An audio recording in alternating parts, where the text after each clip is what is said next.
Welcome to Summer C 2016 Maxient training. The purpose of today's training video is to go over the Housing Incident Report form. This form is used for all incidents that take place within university housing facilities and will be utilized by university housing student staff as well as students living in our buildings. For the purposes of today's training, we will be going over this single form, showing you how to complete all the required information as well as submitting the form. Additionally, we will discuss how to look up students, and the other takeaways from this training will be discussed at the end. First, we want to remind all student staff that are viewing this video that in an emergency situation, you should contact Florida State University Police at 850-644-1234. Remember that housing incident reports need to be submitted after every single incident that takes place, be it maintenance or a student crisis. Additionally, head staff may have expectations about certain scenarios, but remember that all instances of anything occurring in your buildings can be submitted through this form. This form is used for both student staff and students at Florida State and can be found in multiple locations. You will be provided this link to the form via your head staff. Additionally, you may find this form on the University Housing website at housing.fsu.edu. The university has partnered with multiple campus agencies to create a reporting system for all students and multiple instances that may take place across campus and different scenarios. These reporting forms can be found at reports.fsu.edu. Remember that you as a housing employee will always use the housing incident report regardless of the nature of the incident that you are reporting. The first section is background information. A note on the top reads that anonymous reports will not be accepted. This is more for the students that will be using this form than it is for you, but please remember that you will have to complete this section for a report to be submitted. The first box will ask for your full name. We ask that you please use your legal name, middle names are not required, and that you refrain from using any nicknames. Your position and title is the next information set that will be required. If you are a university housing receptionist, you would place receptionist in this box. Night staff, we'll use night staff, and resident assistants will type resident assistants. Please refrain from using any shortened abbreviations of your position during this box or in this report. Again, if a student is completing the report, anytime a student sees a arrow symbol or a question mark symbol, it will provide additional information that will clarify what is being asked for in that section. Again, for this purpose, resident assistant, night staff, receptionist, head staff, or even student are acceptable forms for this space. You will also be asked to provide your phone number. You may use your cell phone number, or if you're a receptionist or resident assistant living in university housing facilities and you have a landline to your room, you may use that number, but cell phone is probably the easiest. You'll also be asked for your FSU email address. We ask that you please use your MyFSU email and refrain from using any personal emails via Gmail, AOL, or Hotmail. Nature of this report. You will always be required to select an option from this drop-down menu. You will see that options include a general incident, a roommate issue, student concerns, a health and safety inspection, any maintenance concerns, Title IX or sexual misconduct, or Test IR for training only. For today's video, we will use the Test IR training only option. The nature of this report drop-down menu ensures that correct individuals are notified when an incident is reported and that proper procedure is followed on the back end. You will not have to worry about this other than categorizing the nature of this incident when you are reporting a situation. The next box is date of incident. You can type the date of incident in the blank, or you can utilize the calendar button to select the date. Remember that if you are reporting an incident that has gone over the midnight time change, say that an incident began on Monday the 20th, but it's now 12:30 on Tuesday the 21st, you'll want to make sure that you select the proper date. For the purposes of this video, we will not be selecting a date, but please be mindful that you may select a date at any time using the calendar. The next box will also ask for the time of the incident. You will select the hour, minute, and then designation of AM or PM. Location of the incident is the next box, and if you select the drop-down, you will see any building that you have access or would be reporting in for university housing. Again, only buildings that are online for the academic or school year will be listed in this drop-down menu. If a student is reporting an incident, and let's say they live in one building on campus, but they are reporting an incident that took place in another building, you will notice another question mark symbol. This will request that this should be the residence hall most associated with the incident. This will be important for any students reporting an issue that may take place in a building they do not otherwise live in, as we would ask that they report the incident taking place in the building in which the student who is reporting lives in. More clarification can be given from your head staff. Specific location is simply asking for the room number that the incident took place, i.e. Jenny Murphy 101, Kellum Hall 210, or Sally Hall 305.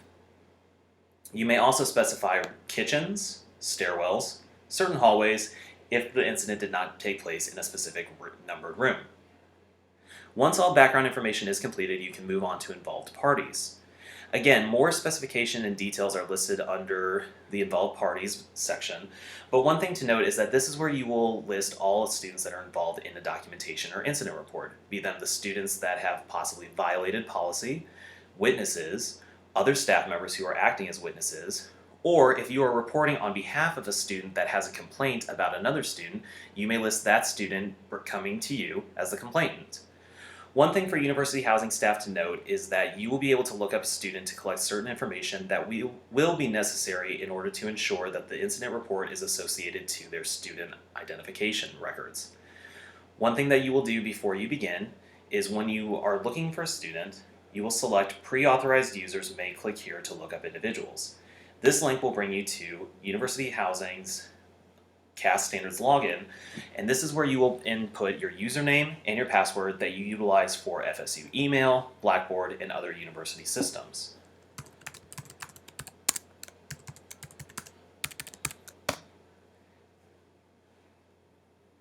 Once you have logged in, you will be brought to this form with additional information but a search feature for a student. For this documentation, we will utilize a graduate student in university housing, Amanda Roy. You can search by any feature, including first name, last name, student ID, housing, such as the building they live in. You will also need to indicate room number, network username, or email address, depending on which information you know may indicate how you search for the student. Since we only know the name of the student in this documentation, we will search simply by first and last name.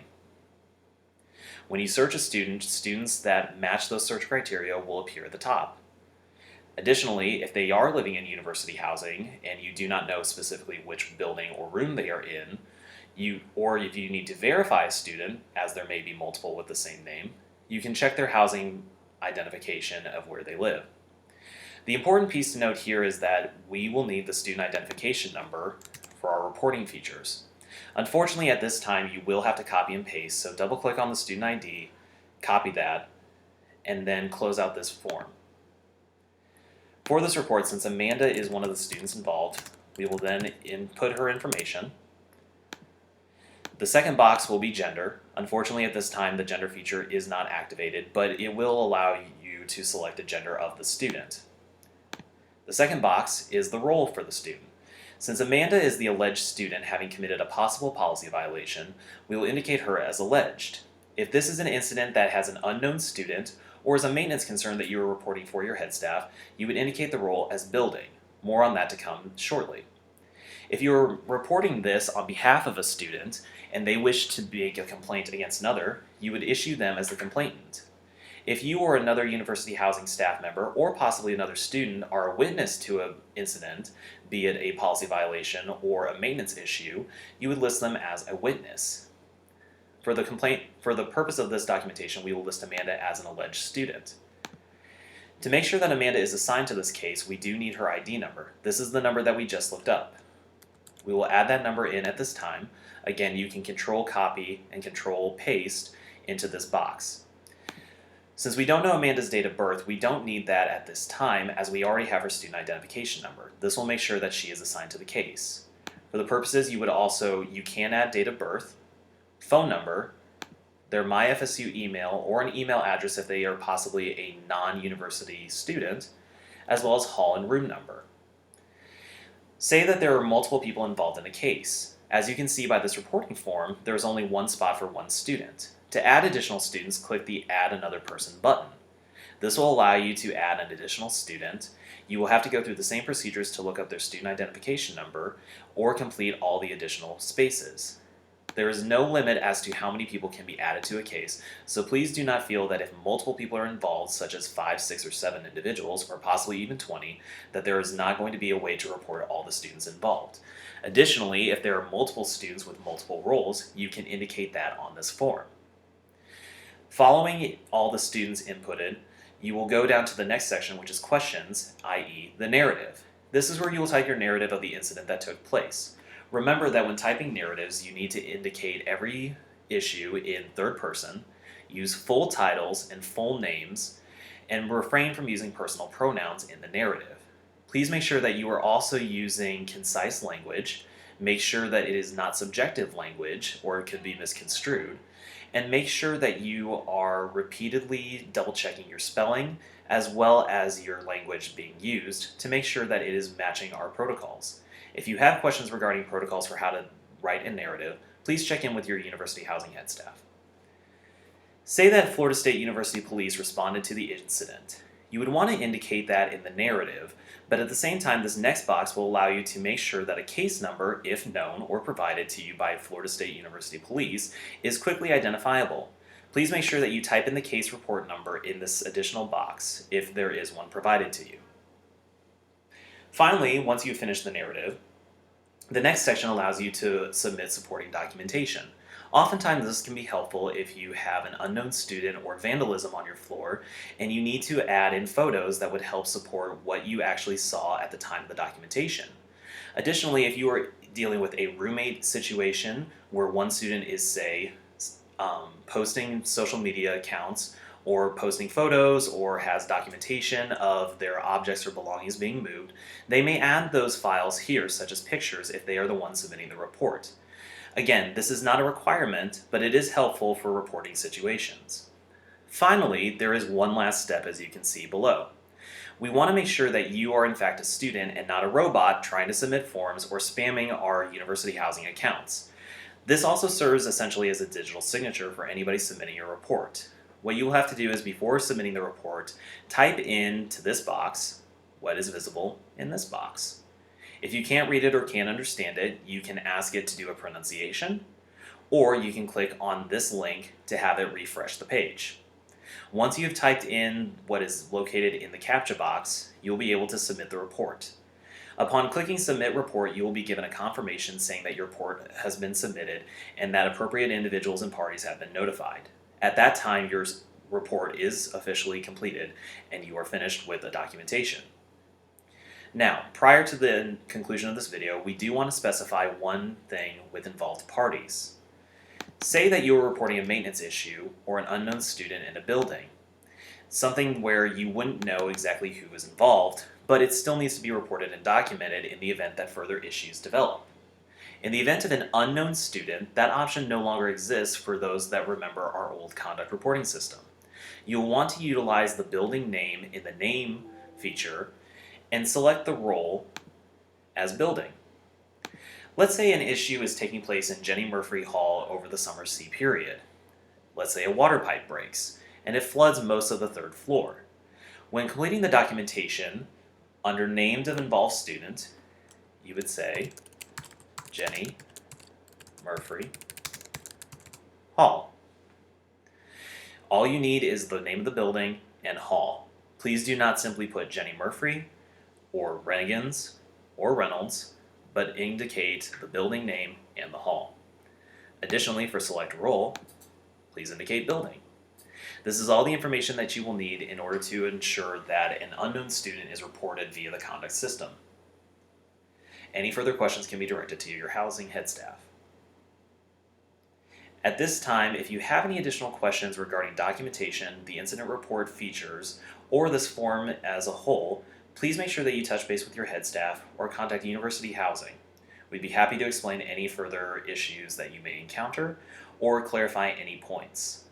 Thank you for your time. We hope this informational video was helpful and you have a good time using our new system.